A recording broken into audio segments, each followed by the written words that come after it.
The wagon wheels creaked to a halt outside the Double Z Ranch in Great Bend, Kansas, kicking up dust that swirled in the late afternoon sun of 1875. Zachary Daniels looked up from mending a fence, wiping sweat from his brow as he spotted the unfamiliar carriage. He hadn't been expecting visitors, especially not this late in the day when most folks were settling in for supper. A woman emerged unsteadily from the back of the wagon, clutching a worn leather satchel. Even from a distance, Zachary could see her fighting to stay upright. Her dress, once a fine blue calico, was torn and dirty. As she approached, the setting sun illuminated her face and Zachary's stomach tightened. Her right eye was swollen nearly shut, her lips split, and dark bruises blossomed across her cheekbone like violent flowers. "I heard you were looking for help," she said, her voice stronger than her appearance suggested. "I'm Zara O'Malley." Zachary dropped the hammer he'd been holding, crossing the distance between them in long strides.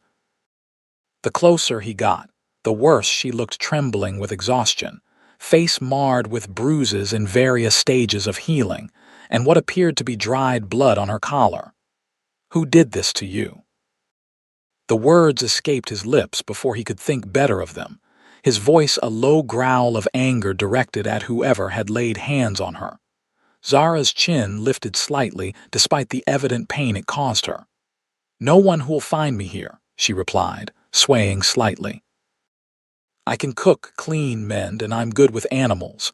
I need this job, Mr. Daniels." The driver of the wagon, an older man Zachary recognized from town as Henry Miller, nodded grimly at him.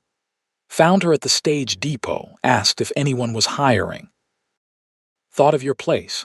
What with your housekeeper leaving last month?" Zachary nodded slowly, his eyes never leaving the battered woman. "Let's get you inside, Miss O'Malley. We can discuss the position once you're sitting down before you fall down." Relief washed over her face, quickly masked by a grimace of pain as she took a step forward. Without thinking, Zachary reached out to steady her, his hand gentle on her elbow. She flinched at his touch, then forced herself to relax. "Thank you, Mr. Miller," she said, turning to the wagon driver. "I appreciate the ride." As the wagon pulled away, Zachary carefully guided Zara toward the main house, a modest two-story structure with a wide porch that wrapped around the front. The ranch wasn't the largest in Kansas, but it was respectable 3,000 acres with a growing herd of cattle and a reputation for quality horseflesh. "I live alone," he said, sensing her hesitation at the threshold. "My brother Daniel comes by sometimes to help with the ranch, but he has his own place in town." He opened the door, standing aside to let her enter first. "The housekeeper's quarters are through that door off the kitchen, small but private." Zara stepped inside, her eyes quickly scanning the main room, taking note of exits. Zachary realized with a pang. The behavior of someone who'd learned to plan escape routes. "Let me fetch some water and clean cloths for those cuts," he said, moving toward the kitchen. "That won't be necessary," she replied quickly. "I can tend to myself if you'll just show me where I'll be staying." Zachary paused, studying her. Pride kept her spine straight despite the pain evident in every line of her body. "The job is yours if you want it, Miss O'Malley. $30 a month plus room and board. But I need to know, is someone looking for you? Will trouble follow you to my door?" Zara met his gaze, and despite the bruises, Zachary was struck by the intelligence and determination in her hazel eyes. "No one who matters knows I'm here. I left." "That situation. For good." "That's good enough for now," he replied, leading her to the small but neat room that would be hers. It held a narrow bed, a chest of drawers, and a small table with a basin. "Rest tonight. We can talk more in the morning." As he closed the door, leaving her to her privacy, Zachary's jaw tightened. Someone had hurt her badly, and while it wasn't his business, he found himself wanting to make it his business. There was something about Zara O'Malley that called to the protective instincts he usually reserved for his animals and land. In the kitchen, he pumped water into a kettle and set it on the stove, then gathered clean cloths, a jar of salve his mother had made before she passed, and a bottle of whiskey. He knocked softly on her door. "I'll leave these out here," he called. "Food, too, when you're ready." There was a long pause before she replied. "Thank you, Mr. Daniels." "Zachary," he corrected. "Or Zach. We don't stand on ceremony much out here." That night, as Zachary lay in his bed listening to the occasional creak of floorboards as his new housekeeper moved around her room, he wondered what kind of man could beat a woman so badly. And he wondered what kind of strength it took for her to flee, to travel alone to a strange town, to face an unknown future rather than stay in whatever hell she'd escaped. He resolved to give her the space and time she needed. But he also made another decision, as sleep finally claimed him. Whoever had hurt Zara O'Malley would never touch her again. Not while Zachary Daniels drew breath. The next morning dawned bright and clear, with the promise of heat later in the day. Zachary was surprised to find coffee already brewed, and the scent of frying bacon filling the kitchen when he came downstairs. Zara stood at the stove, her back to him, her copper-red hair now neatly braided and pinned up. She wore a simple dark brown dress that had seen better days but was clean and pressed. "You didn't need to start work already," he said, causing her to turn quickly, spatula raised like a weapon. "Sorry, didn't mean to startle you." The bruises looked worse in the morning light, deep purple against her pale skin. But she'd cleaned the cuts, and her eyes were clear and alert. "Earning my keep," she replied, turning back to the stove. "Breakfast will be ready in a few minutes." Zachary poured himself coffee and sat at the kitchen table, observing her efficient movements. Despite her injuries, she moved with purpose, setting plates and silverware with practiced ease. "How long were you a housekeeper before?" he asked as she placed a plate of bacon, eggs, and biscuits before him. Zara hesitated, spooning food onto her own plate before sitting across from him. "I wasn't. I ran a boarding house in St. Louis for 5 years. Zachary raised an eyebrow. "That's a far piece from Great Bend." "That was rather the point," she said quietly, focusing on buttering a biscuit with more attention than the task required. He nodded, understanding her need for distance from whoever she'd fled. "Well, you'll find Great Bend to be a quiet town, mostly ranchers, farmers, and merchants. The railroad brought some growth, but we're still small enough that strangers get noticed." Zara's fingers tightened on her fork. "Will that be a problem?" "Not if you don't want it to be," Zachary replied. "Folks here mind their business for the most part. Sunday services at the church, socials now and then, but no one will pry if you keep to yourself." Relief visibly relaxed her shoulders. "And the work here? What will be expected?" Zachary detailed the running of the house: cooking, cleaning, laundry, tending the kitchen garden. "I've got 2 hands who work the ranch with me, Tom and Will. They bunk in the stable but take meals here. Simple fare is fine, neither is particular." "And yourself?" she asked. "Any preferences I should know about?" He shook his head. "I'm easy to please. Just grateful not to be doing it all myself, since Mrs. Holloway left to care for her daughter's new baby." They finished breakfast in companionable silence, and afterward, Zachary showed her around the ranch: the barn where he kept his prized horses, the corrals, the small bunkhouse where the hands stayed, and the outbuildings. Tom and Will nodded respectfully when introduced, neither commenting on her bruises, though Zachary saw the glances they exchanged. "I need to ride the north pasture today," Zachary said as they walked back to the house. "Will you be all right here alone?" Zara nodded. "I'll be fine.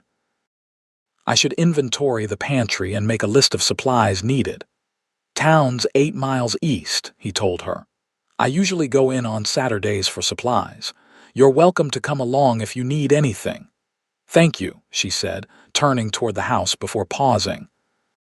"Mr. Daniels, Zachary, I appreciate you not asking questions." He studied her for a long moment. "When you're ready to talk, I'll listen. Until then, you're safe here." The words seemed to catch her off guard, and for a moment, Zachary thought she might cry. Instead, she squared her shoulders and nodded once before continuing to the house. Throughout that first week, Zara proved herself invaluable.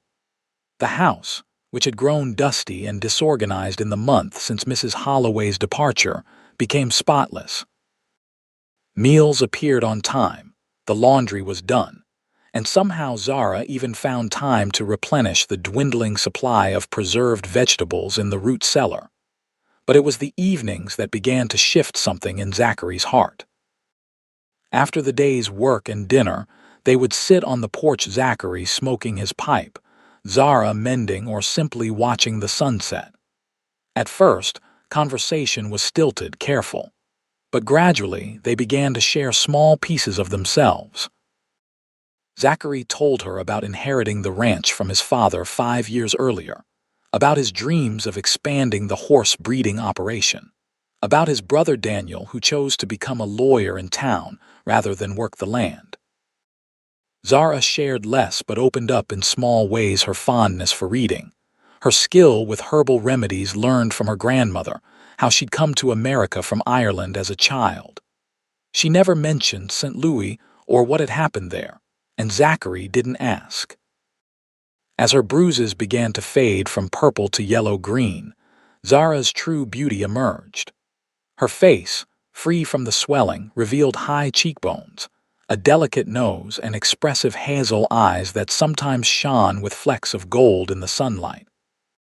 Her movements became more fluid as the pain subsided, graceful even in the simple tasks of hanging laundry or kneading bread.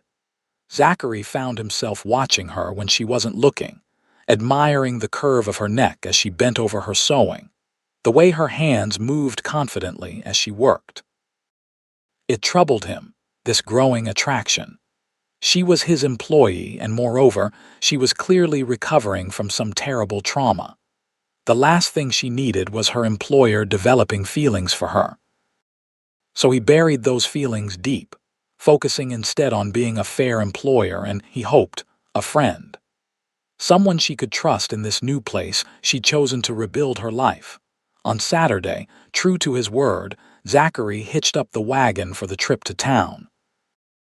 Zara had prepared a detailed list of supplies needed and accepted his invitation to accompany him, though she seemed nervous about venturing into Great Bend.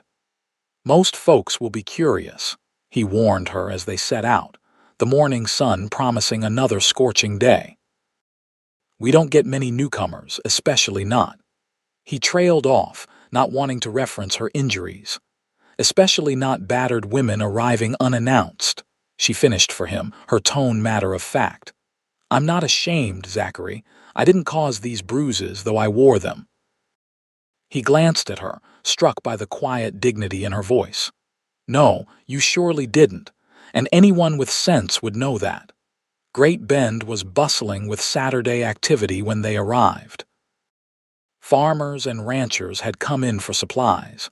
Women were shopping or gossiping in small groups, and children darted between wagons and horses, playing games in the dusty street. As predicted, Zara drew curious glances. Though her bruises had faded considerably, they were still visible, and she was a new face in a town where everyone knew everyone. Zachary stayed close to her side as they moved from the general store to the apothecary to the feed store, introducing her simply as Miss O'Malley, my new housekeeper. Most people were polite, though Zachary noticed how Zara tensed when men approached too suddenly or stood too close. She relaxed somewhat when they met Emily Watson, the schoolteacher, who warmly invited Zara to join the ladies' quilting circle that met on Wednesday afternoons. "It would be good to have another set of hands," Emily said kindly, "and it's a fine way to get acquainted with the town." "Thank you," Zara replied with genuine warmth. "I'll consider it." As they were loading their purchases onto the wagon, Zachary spotted his brother Daniel approaching. At 32, Daniel was 3 years younger than Zachary, but carried himself with the confidence of his profession. Tall and broad-shouldered like his brother, Daniel had the same dark hair and blue eyes that marked them as siblings. "Zach," Daniel greeted him with a firm handshake before turning curious eyes to Zara. "And who might this be?" "Zara O'Malley," Zachary introduced her. "My new housekeeper. Zara, this is my brother Daniel Daniels." "Our father lacked imagination when it came to names," Daniel said with a smile, extending his hand to Zara. "A pleasure to meet you, Miss O'Malley." Zara took his hand briefly. "Likewise, Mr. Daniels. Daniel, please. Having two Mr. Daniels around gets confusing." He studied her face for a moment, his expression growing serious. "I hope Great Bend treats you better than your last location did." Zachary shot his brother a warning look, but Zara merely nodded. "I expect it will. Your brother has been very kind." "Has he now?" Daniel's eyebrows rose in exaggerated surprise. "Must be a different Zachary Daniels than the one I know, the one who scares off most people with his growling and scowling." "I don't growl," Zachary protested, though he felt a smile tugging at his lips. "Like a bear with a thorn in his paw," Daniel continued, winking at Zara. "Been that way since we were boys." To Zachary's surprise and pleasure, Zara laughed, a genuine sound that transformed her face, erasing the wariness that usually marked her expression. "I haven't noticed any growling," she said, "though there is the occasional scowl when the coffee runs out." Daniel laughed heartily. "I like her already, Zach." He turned back to Zara. "You must join us for Sunday dinner tomorrow. I've been telling my brother for weeks that it's his turn to host." Zachary started to protest. Zara might not be ready for such social interaction, but she spoke before he could. "I'd be happy to prepare dinner for you both tomorrow," she said. "If that's agreeable to you, Zachary." He nodded, unable to deny her anything when she looked at him with those direct hazel eyes. "Of course. Daniel, come by around noon." After a few more minutes of conversation, they parted ways with Daniel and finished loading their supplies. As they drove out of town, Zachary noticed Zara seemed more relaxed than when they'd arrived. "Daniel seems nice," she commented, watching the landscape roll by. "He's a good man," Zachary agreed. "Too clever by half, which is why he became a lawyer instead of a rancher. He's been trying to convince me to court the widow Stevens for months now." He immediately regretted mentioning it when he saw Zara's expression close off slightly. "She must be a fine woman," she said politely. "I wouldn't know," Zachary replied honestly. "Never met her." "Daniel just thinks I need a wife to civilize me. Says a man my age should be settled with a family." "And what do you think?" Zara asked, her voice carefully neutral. Zachary considered the question. "I think marriage should be about more than convenience or meeting expectations. My parents had a true partnership, a deep love. I'd rather remain alone than settle for less." He glanced at Zara, finding her watching him with an unreadable expression. "What about you? Did you ever think of marrying in St. Louis?" It was the most direct question he'd asked about her past, and for a moment he thought she wouldn't answer. But then she looked away, focusing on the distant horizon. "I was married," she said softly, "for 3 years." The admission hung between them, heavy with unspoken implications. Zachary didn't need to ask if her husband was the source of her bruises. The way she said, "was married," told him everything he needed to know. "I'm sorry," he said simply. Zara nodded once, acknowledging his sympathy without inviting more questions. They rode the rest of the way in silence. But it wasn't uncomfortable, rather. It felt like a barrier had been crossed, a trust established that hadn't existed before. Sunday dinner with Daniel proved surprisingly enjoyable. Zara outdid herself with a roast, vegetables from the garden, and an apple pie that had both brothers asking for seconds. Daniel regaled them with stories of his legal practice and town gossip, while Zachary found himself laughing more than he had in months. What struck him most was how Zara seemed to bloom in their company. Though still reserved, she smiled more readily. even joining the conversation with observations or gentle teasing that revealed a quick wit and intelligence. As summer progressed into early fall, life at the Double Z Ranch settled into a comfortable rhythm. Zara's bruises faded completely, revealing a natural beauty that Zachary found increasingly difficult to ignore. She began accompanying him to town regularly, gradually becoming acquainted with the townspeople, and even joining Emily's quilting circle. The ranch prospered under their joint care. Zachary focused on the livestock and land while Zara transformed the house into a true home. She planted additional herbs and vegetables in the kitchen garden, made curtains for the bare windows, and somehow found time to bake bread that filled the house with mouth-watering aromas. In the evenings, they would often sit on the porch, watching the sunset and talking about their days. Sometimes they read aloud to each other from books Zara borrowed from Emily or newspapers that brought news of the wider world. Other times they simply enjoyed a comfortable silence, the kind that exists between people who no longer feel the need to fill every moment with words. It was during one such evening in late September, with the first hints of autumn coolness in the air, that Zachary realized he was falling in love with Zara O'Malley.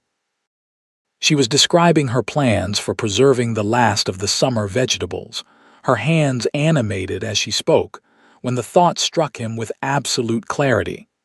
He loved her quiet strength, her resilience, her kindness. He loved how she hummed Irish ballads while working, how she always left a lantern burning when he had to check the herds at night, how she seemed to know exactly when he needed silence and when he needed conversation. The realization both thrilled and terrified him. She was still his employee, still recovering from whatever trauma had brought her to his door covered in bruises. And he had no idea if she could ever see him as anything more than her employer, her safe harbor in a storm. So he kept his feelings to himself, treasuring their growing friendship while trying to quell the hope for something more, until one stormy October night changed everything. The day had dawned gray and threatening, with low clouds scudding across the sky driven by an increasingly violent wind. By mid-afternoon, it was clear a significant storm was approaching. "We need to secure everything," Zachary told Tom and Will. "Get the livestock into the barn and lower pasture. This looks like it could be a bad one." The men worked frantically as the wind intensified, driving the cattle to sheltered areas and bringing the horses into the barn.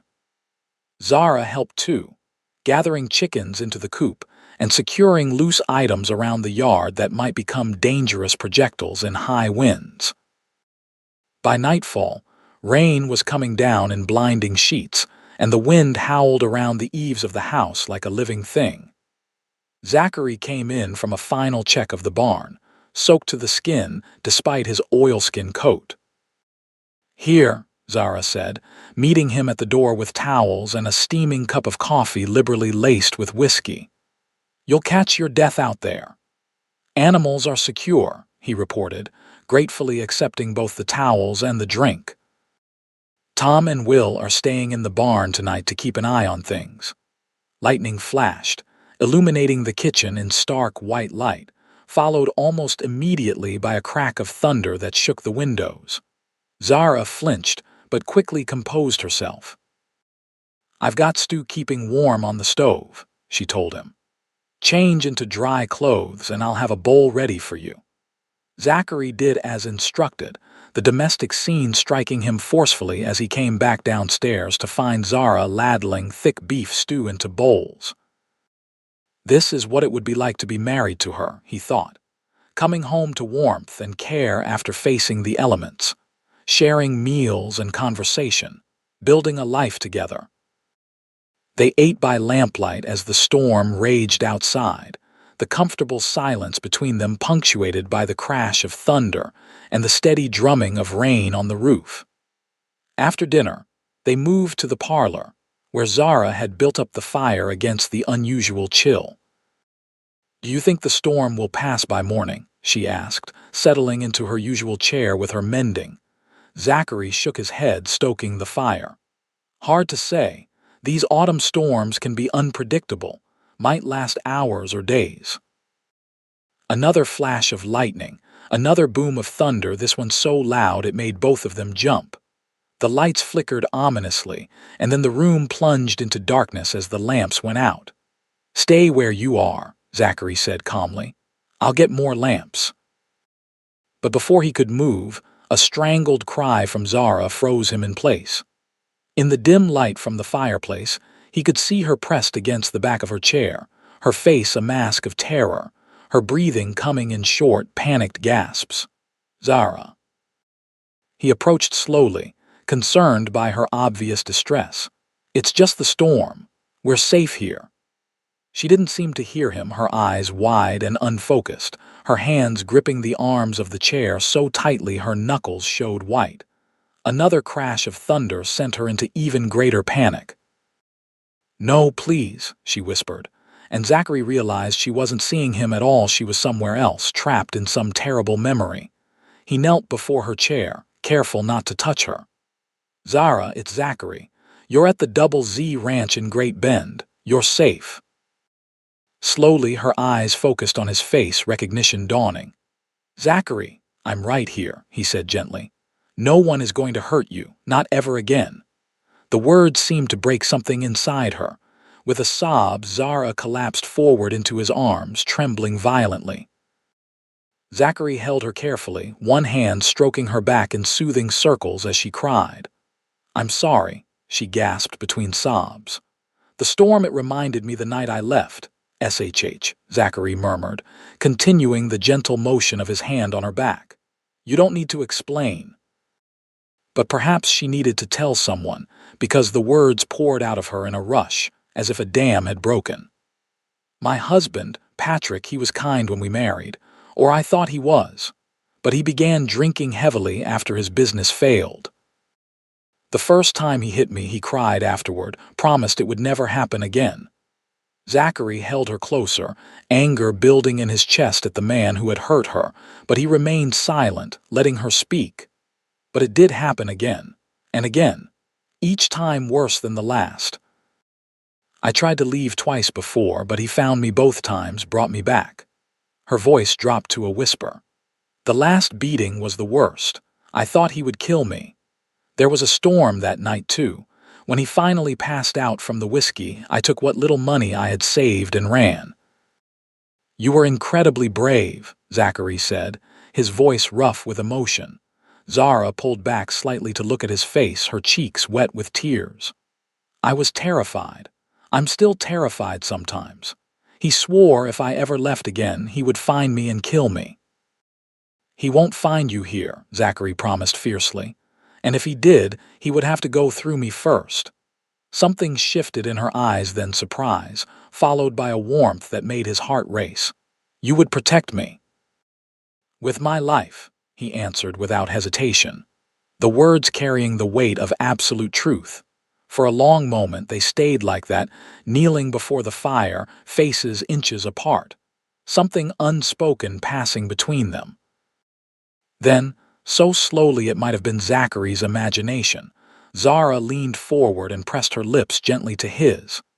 The kiss was brief, tentative, but it sent a jolt through Zachary that had nothing to do with the lightning outside. When she pulled away, her eyes were wide with uncertainty. "I shouldn't have done that," she whispered. "You're my employer." Zachary reached up to brush a strand of hair from her face, his touch gentle. "Is that all I am to you, Zara? Your employer?" She shook her head slowly, vulnerability clear in her expression. "No. You're the man who took in a stranger covered in bruises and never once made me feel judged or broken. You're the person who made me feel safe for the first time in years. You're—" She hesitated, then continued with quiet certainty. "You're the person I've come to care for more than I thought possible." Joy surged through Zachary's chest, bright and overwhelming. "I love you, Zara O'Malley," he said simply. "I think I've been falling in love with you since that first evening on the porch, watching the sunset together." Tears welled in her eyes again, but these were different from the tears of fear and painful memory. "I was so afraid to trust again," she admitted. "So afraid to believe that a good man could really exist. But you are a good man, Zachary Daniels, the best man I've ever known." This time when they kissed, there was no hesitation, only the sweet certainty of two hearts finding each other against all odds. The storm continued to rage outside, but inside the warm circle of Zachary's arms, Zara found only peace. In the days that followed, they moved cautiously into their new relationship. Zachary insisted that Zara continue to be paid her full salary. "Your work hasn't changed, even if our feelings have," he told her firmly, but their evenings took on a new dimension of closeness. Holding hands while raiding, stealing kisses while preparing dinner, long conversations about dreams and hopes that had seemed impossible to share before. Daniel noticed the change immediately when he came for his usual Sunday dinner. Watching his brother help Zara clear the table, his hand lingering on her shoulder, Daniel raised an eyebrow. "So that's how it is," he said when Zara had gone to the kitchen for dessert. Zachary met his brother's gaze steadily. "It is. I love her, Daniel." To his relief, Daniel smiled broadly. "About time. I've been watching you moon over her for months now. She's good for you, Zach. Makes you less of a bear." "I'm thinking of asking her to marry me," Zachary admitted, "but there's a complication. She was married before to a violent man in St. Louis. She fled from him, and as far as I know, they're still legally married." Daniel's expression grew serious. "That is a complication, but not an insurmountable one. I can make inquiries, see about the legal options for divorce on grounds of cruelty. It might take time, but it can be done." "Thank you," Zachary said, relieved. "I don't want to rush her, but I want to do this right." When he broached the subject with Zara that night, she grew quiet, her hands stilling in the dishwater. "I didn't think divorce was possible," she said finally. "Patrick would never agree to it." "Daniel says it can be done on grounds of cruelty, even without his cooperation," Zachary told her. "It might take some time, but eventually you could be free of him legally." Zara dried her hands slowly, her back still to him. "And then what?" Zachary moved to stand behind her, gently turning her to face him. "Then, if you wanted, we could marry, build a life together, properly." Her eyes searched his face. "You would want that, to marry a woman with such a past." "I want to marry you," he said firmly. "Your past is part of what made you the woman you are, the woman I love. I'm not ashamed of anything about you, Zara." She embraced him then, her head resting against his chest. "I would like that," she whispered, "to be your wife, to build a future that isn't shadowed by fear." The legal process took longer than either of them hoped.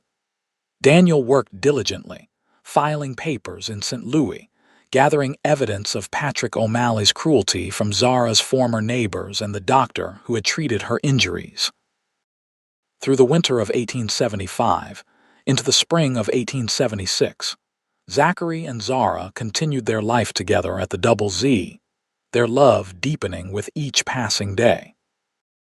Zara gradually shared more details of her past, her childhood in Ireland, before her family emigrated to escape the famine, her dreams of becoming a teacher before her marriage, how she had come to run a boarding house after Patrick's business failures. Zachary, in turn, opened up about his own heartaches, the death of his parents within months of each other, his initial struggles to manage the ranch alone, his fears of never finding someone to share his life with. They were sitting on the porch swing on a mild May evening, watching fireflies begin to emerge in the gathering dusk when Daniel rode up, his expression unreadable. "I have news," he said without preamble as he climbed the porch steps. He handed an envelope to Zara. "The divorce has been granted." Zara's hands trembled as she opened the envelope, scanning the official document inside. "It's really over," she whispered. "I'm free." "There's more," Daniel continued, his tone careful. "Patrick O'Malley is dead.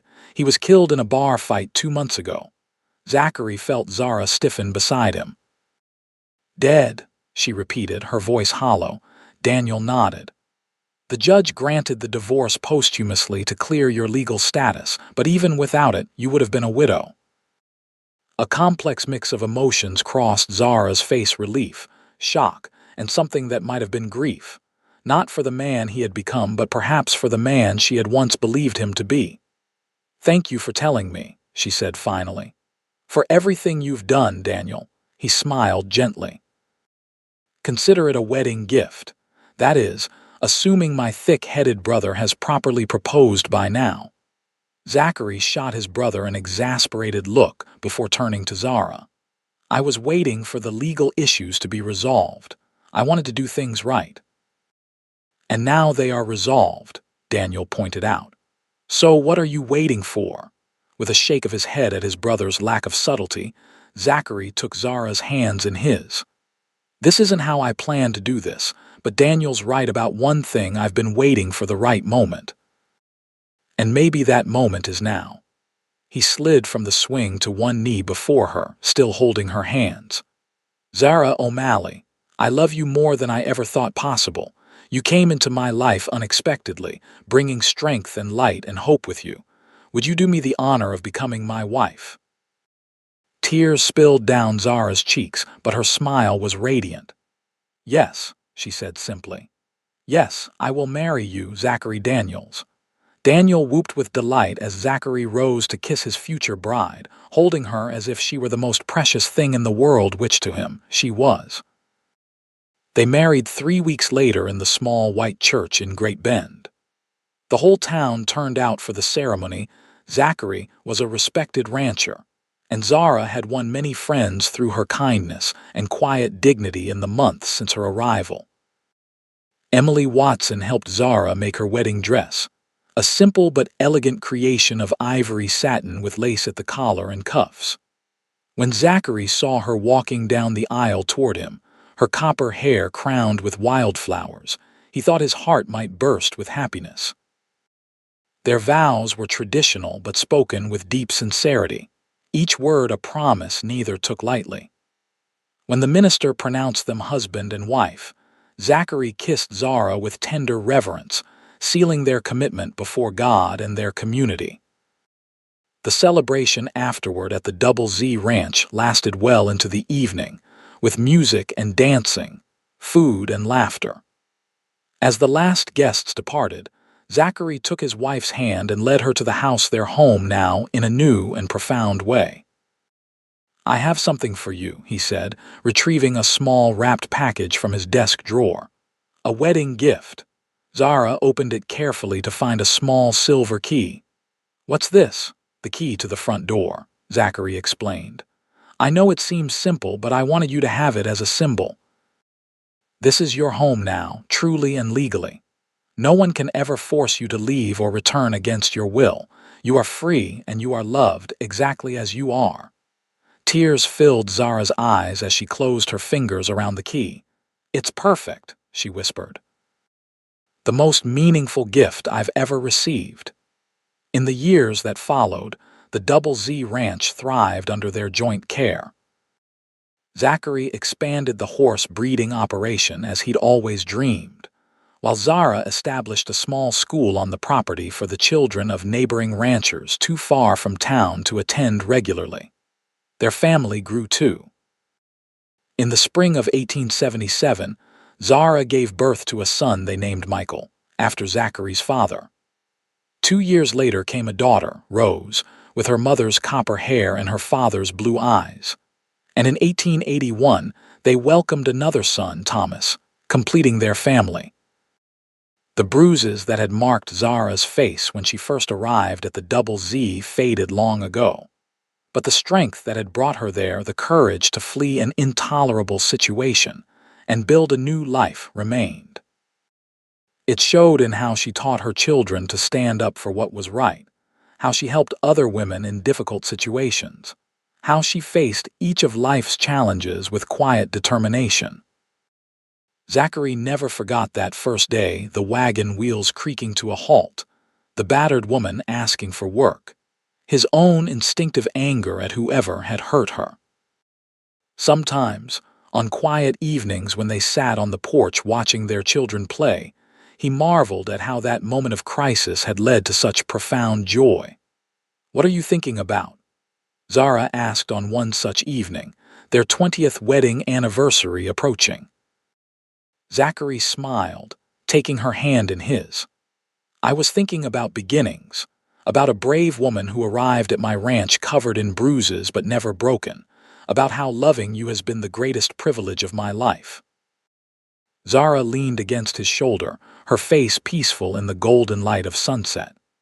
"Do you know, I almost didn't get off that stage in Great Bend. I was terrified, alone in a strange place. But something told me to stay, that I might find safety here." "You found more than safety," Zachary said softly.